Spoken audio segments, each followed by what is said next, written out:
that long day behind you, good times lie ahead. With company worth keeping, that'll bash a smile on your head.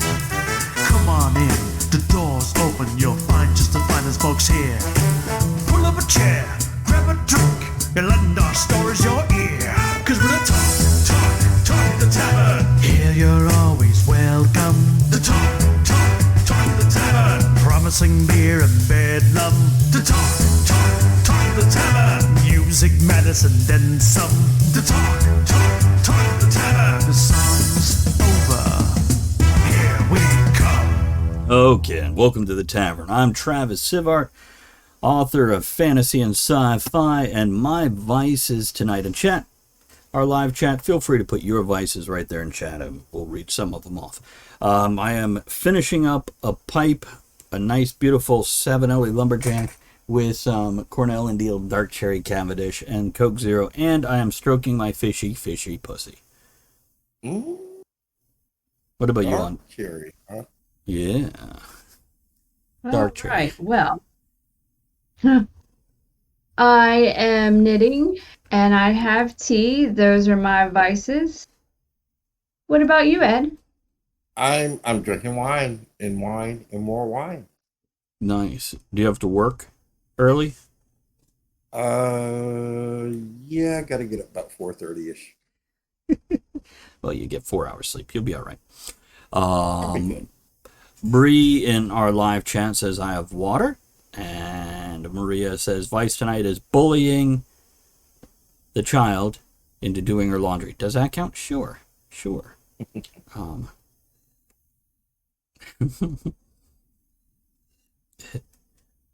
And John, I'm glad you got a lot of work done on the game. So, our topic is going to be the research into the 4-day work week. So here's to a 4-day work week. Yeah. We're here. I can get behind that.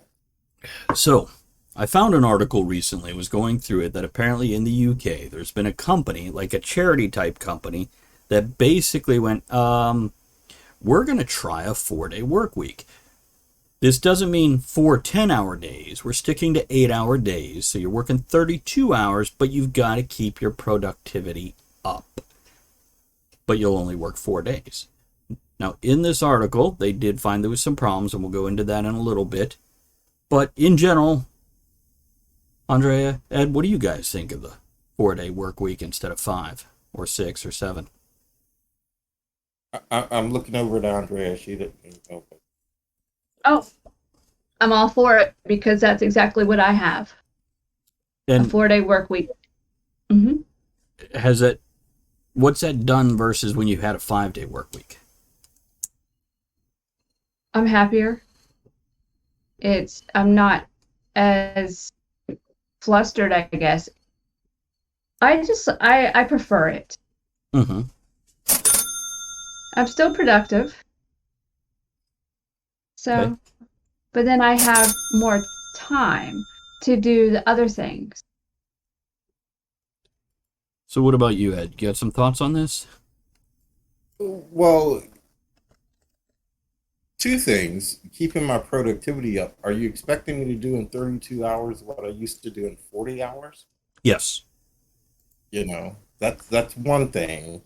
The second is, as Maria has pointed out, she's going to miss 16 hours for paycheck. If I'm struggling to make it on 40 hours pay a week, how the fuck am I going to make it on 32 hours pay a week?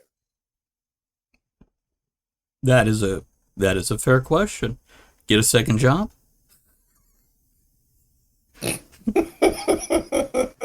So, if you look at it this way, I mean, the kids are grown and out of the house, so it doesn't matter. But you save on childcare because you're not going to work. You save on the commute, the gas, having a meal out or extra, things like that. So you can feasibly do it. I do it because I don't have to have the newest, greatest technology. I'd rather have time than gadget. So it works for me. So a couple comments here. Bree says, I would love a 4-day work week if it matches what I'm making money for a 5-day work week, which is what we were already saying. And Maria says, the idea of it sounds good, but like I would miss the 16 hours / pay on my check. Do you work 16-hour days? And she comments on that. John says, what do you do on the other 3 days of work? Maria goes on to say, I work 10-hour shifts on my 4-day work week, but I love having 3 days off, even though I'm working longer, because the first day is spent doing all the running around town I need to get done. Then I actually get 2 days off like the weekend is supposed to be. And then John suggests, seems easier just pay you per the job, like everybody is salary. And Tal says, my work is vice. Or my work is my vice. Gotcha. Okay, Maria clarified. Gets paid bi-weekly, so it's 16 hours for That's what I assumed. Yeah. And it's just like she's in the salt mines. I don't know what she's doing. No, salary never wins. Maria says salary never wins, though, like the house always wins. I agree. Salary, when friends tell me, oh, I'm going to a salary position, I'm like, so you're about to get fucked. Is what I'm hearing. You on salary yet? Been there, done that. No, not any longer. No, they have to pay me if I answer the telephone. Nice. Some of the problems in this experiment in the UK that were found is the handover of work to the other people. They had to do some work on that type of thing, which I don't understand what the problem was there. And apparently they gave their, and this was like a bank and a few offices, they gave their workers a little light to put on their computer monitor, and a green if you're free and you could chat, talk, do some other things. Yellow if you're busy but you could still talk while doing it, and red if you're just like, leave me alone, I'm doing the work, can't talk. And apparently that was helpful. I love a 4-day work week. Previously I suggested the solution to our not having enough time is have a 10-day week instead of a 7-day week, so you have more time off during the week, because a lot of things you do once a week. A lot of people go grocery shopping once a week or do laundry once a week. But a 4-day work week kind of fixes that. And I've also long said human beings are not wired to work the way we work. And if you take an 8-hour workday plus commute time, and a lot of us have an hour commute time. Yep.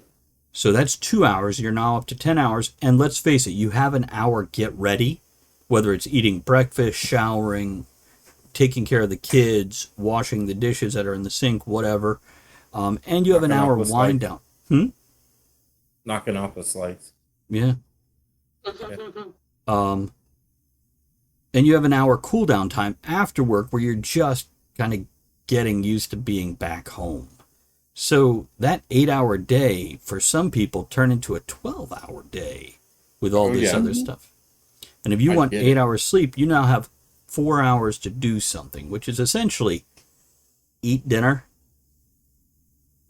watch a show or a movie, and go to bed. Right. Not a lot of value time there. Nope. With that extra and day if you off. have kids, Yeah. and if you have kids, you have to do all the stuff, the family stuff and homework, and take care of them before you can do that. That's so then you have no time.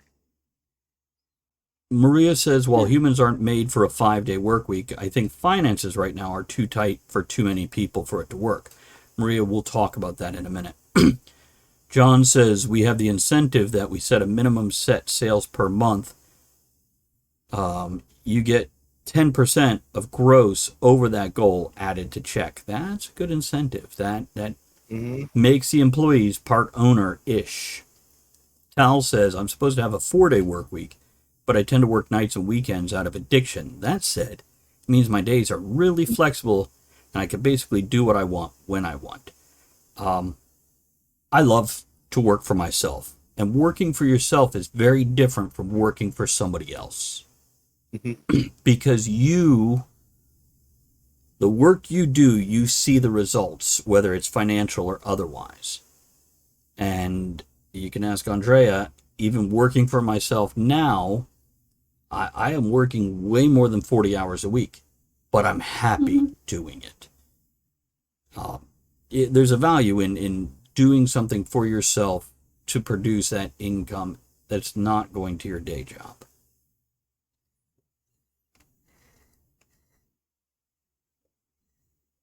John says that plan is also great for customer service. And Tal says, oh, absolutely. Being able to call the shots is amazing. I don't know that I could ever go back to working for someone else. Maria raises a question. When would it end, though? Theoretically, let's say the 4-day work week is the new norm. Do we try for 3 days next? That's a very valid point, because labor laws here, I don't know about there in Nova Scotia, but here, you get certain benefits according to how many hours you work. Okay, so once I drop below 36 hours, technically in most of the United States, you're no longer full-time employed.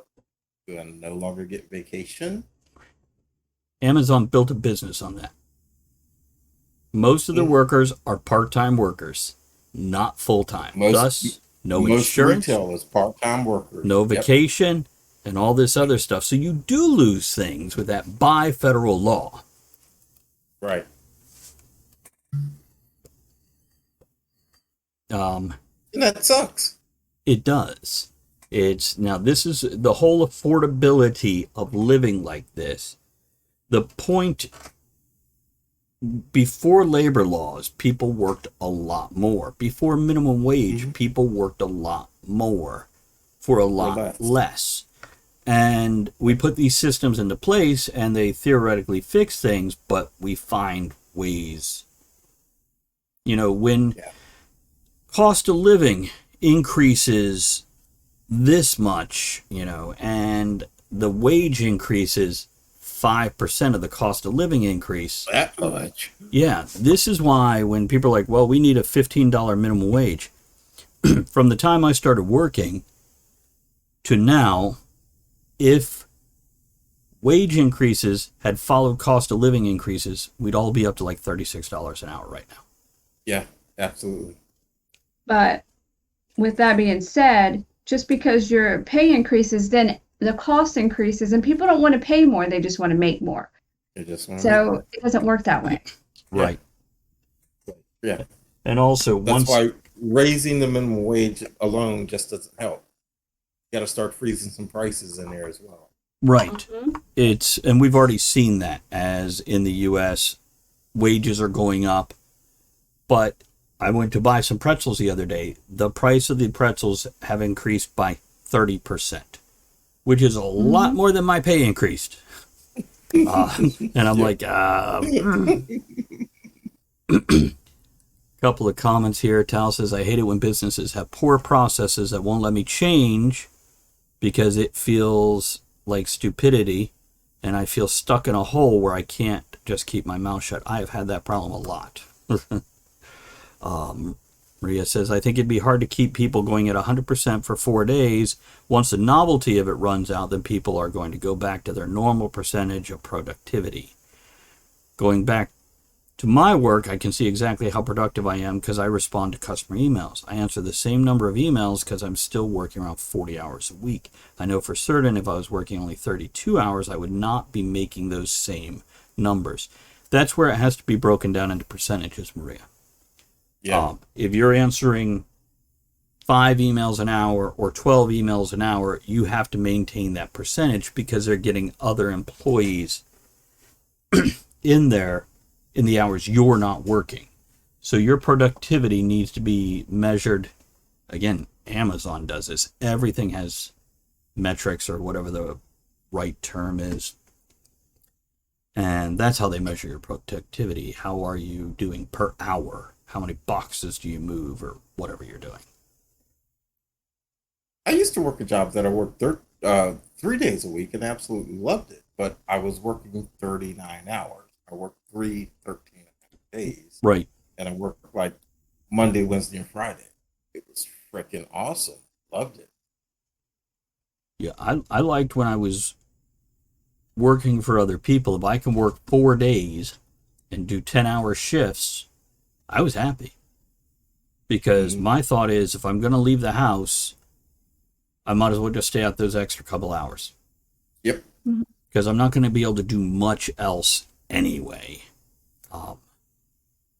Oh, that's interesting. John says, as a small business owner, any discussion of minimum wage is good as long as the plan ensures the owner is part of that minimum wage. Many small business owners work for less than staff. Yep. Yeah, we agree with that. Andrea, did you have some thoughts? I always have thoughts, but I guess it depends on the person and the business on if this will work. Where I am, it's a very small business and it works for us. 4 days, no problem. But I guess it depends on, like, say it's like a law firm or something. Would you want your lawyer only working 4 days? Yeah. You know, it's got to be a case by case. Not one size fits all. Right. That's true. And, you know, for a business that is 7 days a week, as I said, they're going to get other employees to cover the shifts that the first ones aren't. But with our system nowadays with health insurance, and I'm speaking specifically for U.S., other countries may differ, health insurance and other things, that extra day for mental health, as Bree points out in chat, it's absolutely important. And that extra day off for your mental health is great. For your financial health, it can be crippling.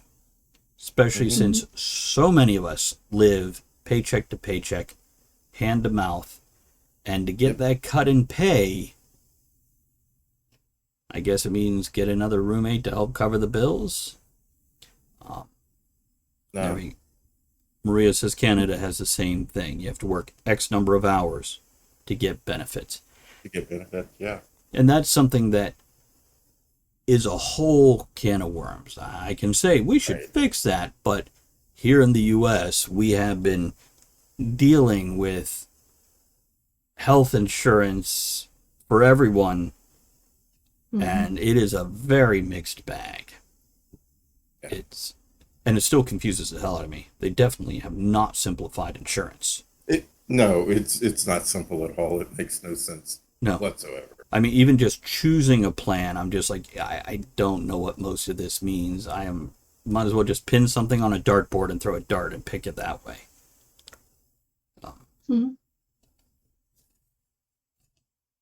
Yeah, Maria says, which is where a lot of people get sucked in because they're considered full-time but are getting 1 or 2 hours under what they need to get benefits. So, yeah, with a 4-day work week or a 32-hour work week instead of a 40-hour work week, there would have to be other adjustments across the board. It should be, but it may just be a way for big business to say, I can get out of paying those benefits if I go to this 32-hour work. Yep.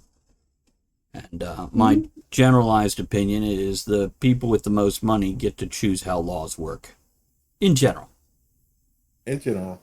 In general. There are specifics where it absolutely doesn't happen. But yeah, we've seen a lot of things where it's just a matter of who has the most money gets to make the rules. Yeah. So, I think it's healthy for us to have a 4-day work week. Oh yeah, mental health wise, absolutely. And if you can't afford the food, you're going to lose weight, and Americans can use that. Hey, who you calling fat? I'm offended. See previous episode. It's a whole nother topic.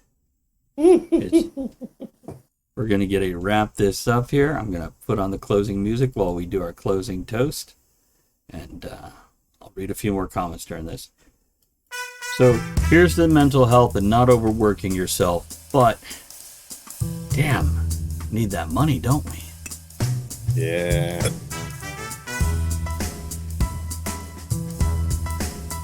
Let's see. Bree says, I hate money. I think it's the most ridiculous invention ever. Maria says mental and physical health would be a lot better, but the structure of it has so much red tape it's impossible, in my opinion. Maria says, I think the little man would be screwed over because he always is.